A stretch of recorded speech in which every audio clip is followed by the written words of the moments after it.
मित्रांनो, आपल्याकडे आलेले आहे होंडा ॲक्टिवा. गाडी सेल्फ मारल्यावर गाडी चालू होत नाही. त्याचा प्रॉब्लेम स्टार्टर प्रॉब्लेम म्हणतात. जेव्हा आपण बटननं गाडी चालू करा बघतो तेव्हा आपल्याला साऊंड येतो. केव्हा केव्हा गाडीसुद्धा बटननं चालू होत नाही.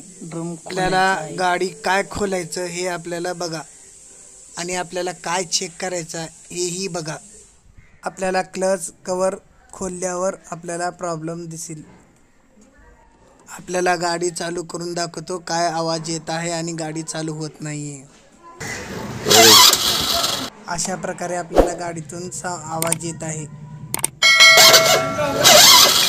आपल्याला असा आवाज येत असला तर आपल्याला क्लच कवर खोलल्यावरच आपल्याला तो प्रॉब्लेम दिसेल. तो वरचा कॅप काढल्यावर आपल्याला घेर दिसेल. ते घेर काढून घ्या. हा घेर चांगल्या प्रकारे आहे, खराब झालेला नाही. याला घेर पण म्हणतात किंवा बँडिक्स पण म्हणतात.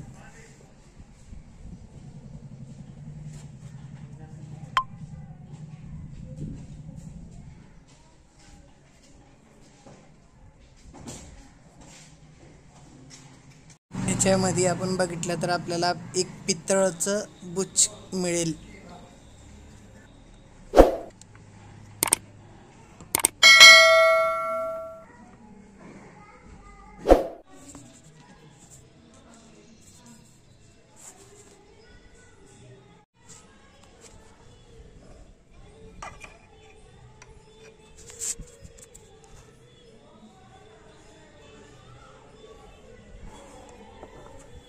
तो बँडिकच्या वरचा कवर सावधानीने चांगल्या प्रकारे लावा.